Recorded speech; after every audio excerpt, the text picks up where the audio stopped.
Bigyan natin ngayon ng opinion reaction ang post ng ABS-CBN News 8 minutes ago. Tungkol ito sa kapalpakan sa palasyo na finger pointing, blaming each other na ang gobyerno.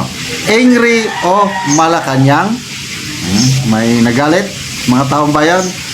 PIDEA should be questioned in relation to the blanks in the report about drug-cleared barangays because they are the ones who gave it to the palace. Yan po ang payag ni Jose Claire Castro. yung in-expose ba ni Eden Santos na ang kapal yung papel, nandun daw yung listahan ng 4,027 drug-cleared barangays sa buong Pilipinas.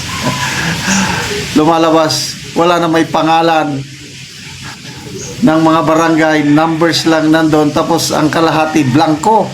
O di, palpak. Maraming nagalit.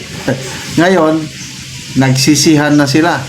Wala daw kasalanan ang PCO, wala daw kasalanan si Claire Castro. PIDEA daw ang may kasalanan. Basahin natin ang magbasa tayo ng comments. Real Fred Ledesma, the blame game begins. Jody, palusot na saan?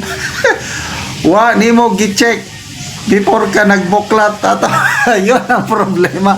Binigay ng PIDEA. Kasi tinanong ni Eden Santos bago siya na siba sa Palace, tinanong, anong promise? Sige, hihingi namin sa PIDEA, bibigyan namin kayo. Ang PIDEA naman, nagbigay, makapal. I don't know how many copies. Depende sa ilang numbers of Palace Beat reporters. Pagdating, binigay kaagad sa mga reporters.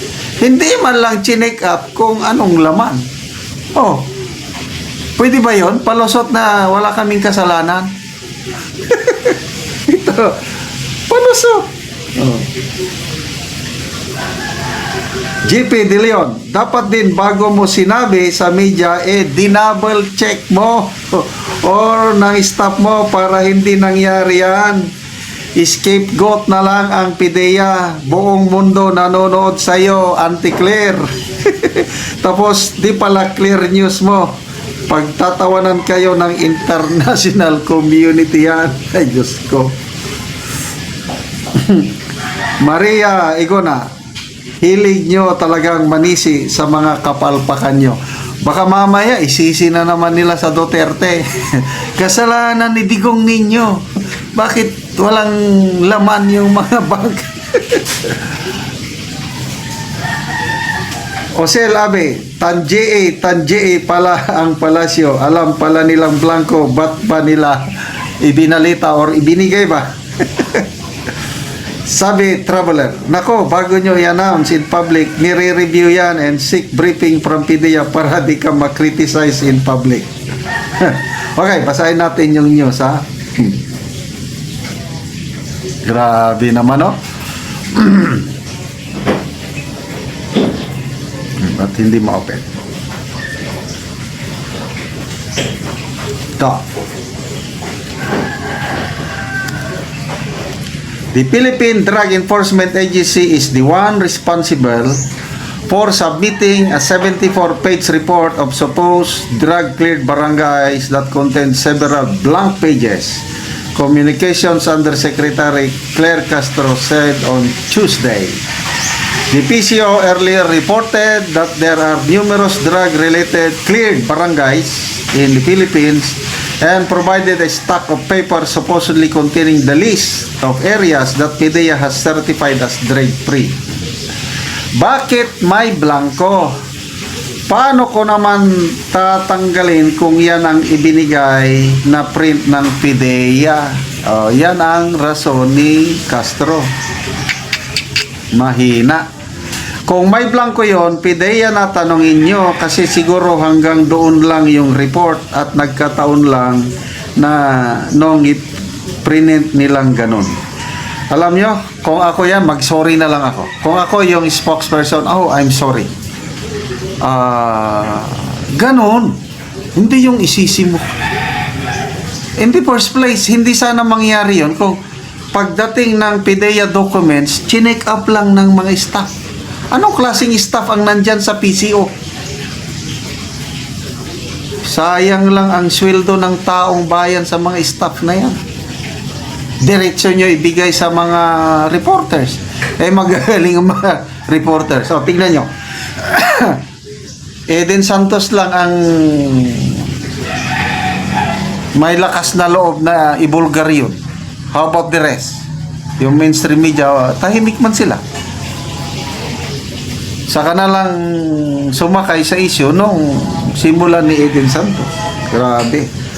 Oh, sabi niya, pag hindi ko lahat binigay, baka sabihin, nag-edit ako sa kung ano yung ibinigay sa akin, binigay ko sa inyo. Ay, sos. Napakababaw na rason. I don't know how do I describe this kind of reasoning ng isang palace press officer. Napakasimple. Buklatin mo lang na gano'n, no? O, ito na. Kahit ako, kung ako yung palace press officer, tinanong sa akin names of barangays. Hindi ba kailangan yon? Pagdating ng PIDEA, titignan ko. Ha?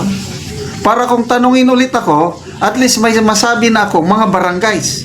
Mag-memorize na ako ng 2 o 3 kasi yun man lang hinihiling ni Eden Santos, kahit mga ilang barangay lang, Yosek, ano po yung mga barangay na yun? Sabi, wala, hihilingin namin sa PIDEA.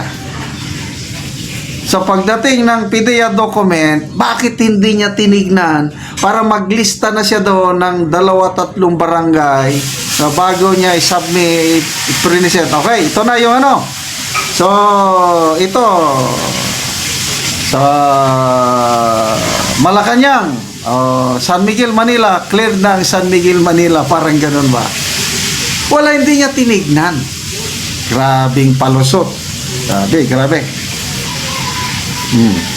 In January, the PIDEA reported that some 42 barangays have been cleared of illegal drugs. O yun. So, halos lahat cleared na pala.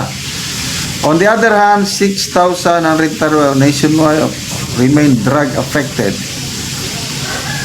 So, pati pa yung yung una niyang report, 4,027 barangays ang cleared, sabi niya.